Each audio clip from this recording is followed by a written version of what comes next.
Lady K here, and I'm sitting down with the one, the only, the amazingly talented Caleb Hyles. How you doing today, Caleb? It's been a year. Oh my gosh. It's been a hot minute, but I'm doing very well. I'm happy to be here, happy to be at Metrocon 2018, and been enjoying the event so far and looking to continue to enjoy it. Yay! So, we've had a lot happen over the last year. Lots of covers, lots of collabs, amazing collabs. Oh my god, I love them.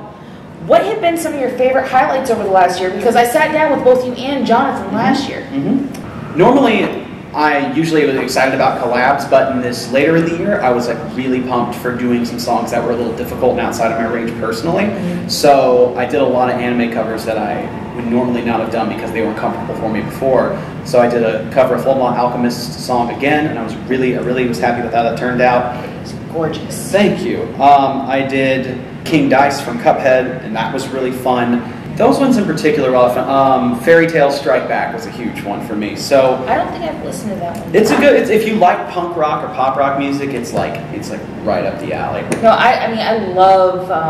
I loved all of the Fairy Tale soundtrack, especially the instrumentals. Oh, nice, cool. Oh my god, I love the instrumentals especially. Cool. But and then I did a couple of music videos with Akio Boy, who I normally work with, and we did a My Hero Academia music video for the day, and I brought in his whole team. That one. I brought in his whole team to act out some characters, so it was like a cosplay music video in a way, which is something I love doing. It was really great. So yeah, that's the kind of stuff I've been really excited about doing, and then obviously all the collabs I've done with lots of people. I've really ramped up on doing collaborations in the past year, because it's just such a smart idea for creators to work together and like work with each other and gain from the both respective audiences. Yep. So I've been super happy with how things have gone the past year.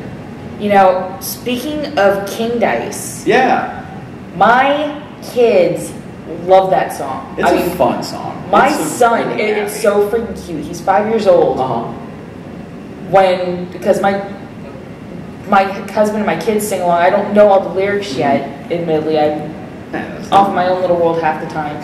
But when they start singing King Dice, my husband will just say, "Don't mess with King Dice, don't mess with King Dice." I mean, he gets like super rage face. Oh my god.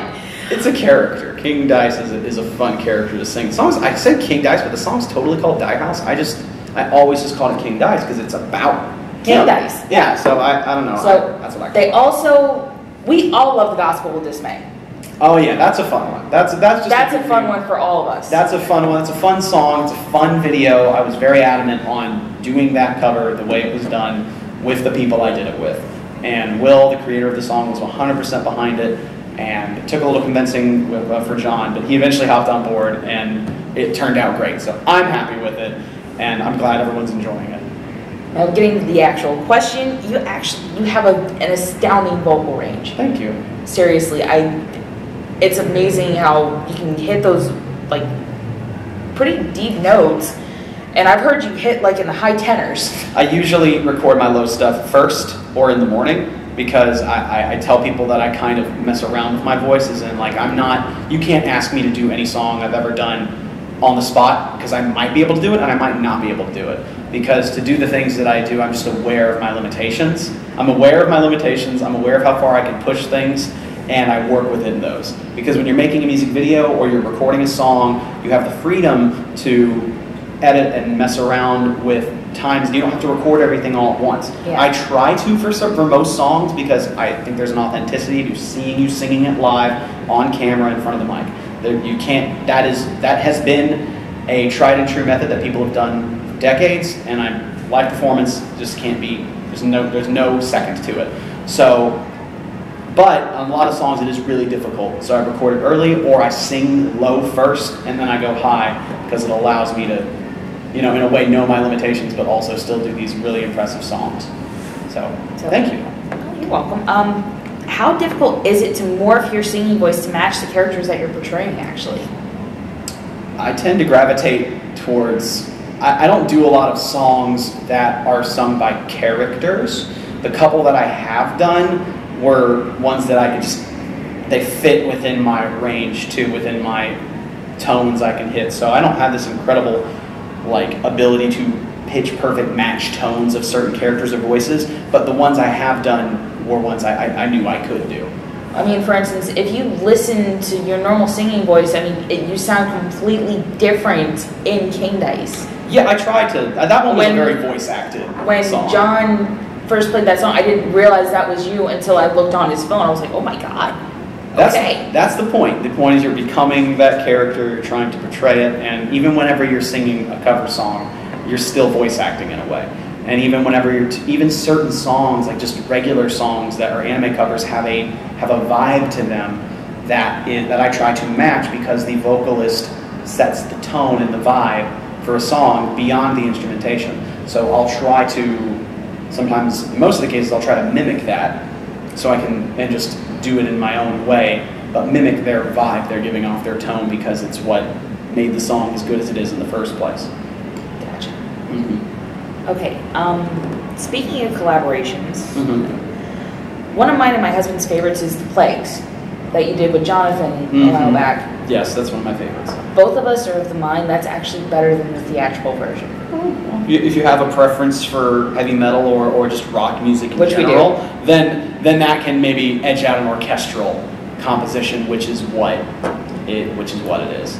Or ours is metal, the other original is orchestral. And it's also a little shorter, so it's just it's easier to consume because it doesn't take as long. When it comes to the duets, how do you guys decide which role you're going to sing and bring to life, in essence? It's as simple as, what were you thinking? Does someone ask that question, and the person says, I don't know, I think I could do this, and the other person says, okay, then go ahead. Usually, if we both don't know what we want to do, someone will ask the question. The first question to be asked will be, what are you thinking for parts?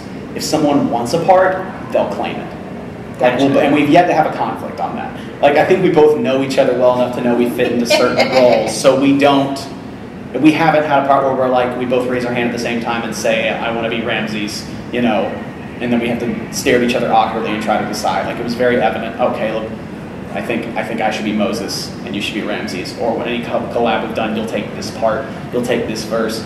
Like, it also depends, like, if it's on my channel, I'll usually sing first. Gotcha. Because it's my channel, people came to see me, so I'm there first, and then John second.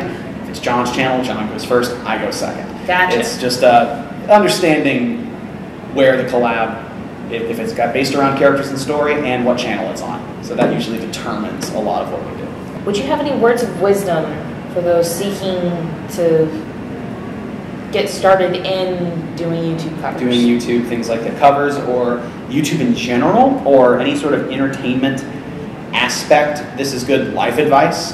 This is the thing I'm saying now whenever people ask that question, but it's good life advice. It's good, especially good advice for entertainment, is that try to fight against the pressure to define success by someone else's subjective view of it. Because it's really easy to do that, to place yourself on like someone else's scale or a worldly scale, but success is just such a subjective term that you need to define it for yourself and believe it, and not anyone else's. And I know there's like maybe like... No, I was just thinking, oh my god, why did I just have Naruto pop into my head? I said believe it, so I kind of... as cheesy as it is to say believe it, but it's true. That's what it has nothing to do with like technicalities or loving what you do or like try to get some equipment or be that way. It's just like talking to people about this, that's the thing they run into down the line.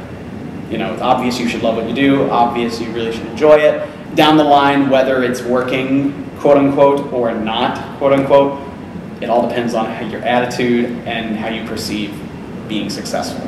All of it. Because that's how people feel like failures, and that's how people feel like successes. You have to define that for yourself. That's actually really good advice. No, I got it from somebody too, so I'm just passing it around. I didn't create it, so to speak, but I believe the philosophy. Yep, paying for it. There we go. That's a good way to do it. Do you have anything in the works that you can drop some teasers on? Teasers. It's not that I can't. It's just trying to remember.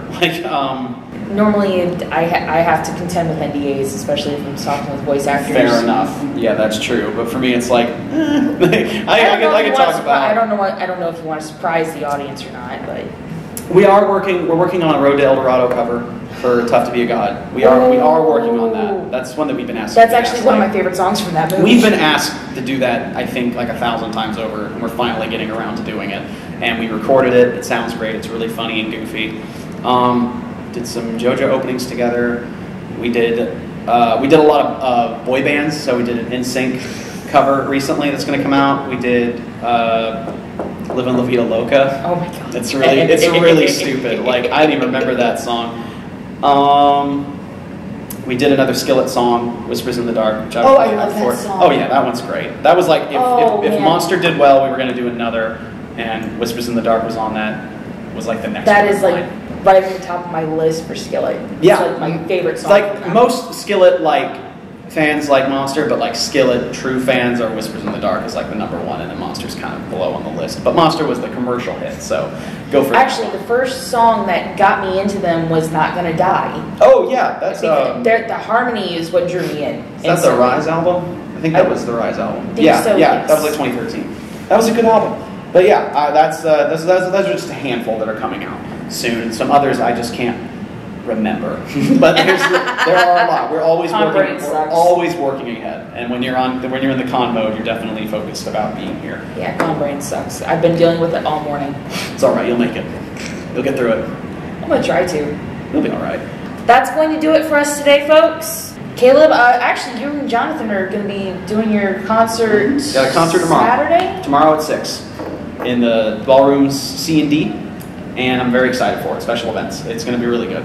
My daughter's ecstatic because she's going to get to see it. She's here this year. Oh, cool. Well, great. Well, I mean, last we were doing everything. We only have one repeat song. Everything else, we have a 14-track set list, and all of it is brand new. So, nice. So we wanted to do the people of Tampa Bay and Metrocon a solid by doing a completely different set list. The only one that's repeated that is a repeat is One Punch Man, Jonathan's cover, because it's just it's his cover. So yeah, we come out and we'll make a fool of ourselves with him. Yeah, actually, speaking of said concert, Rashadi B's here. Mm-hmm. He's going to be performing. My husband is praying you're going to do Megalovania. That is his favorite song. Well, we are going to do Megalovania. That's on the set. Yes! I'm not going to tell him. We're not going to tell him. Don't tell him. I'm not going to tell him.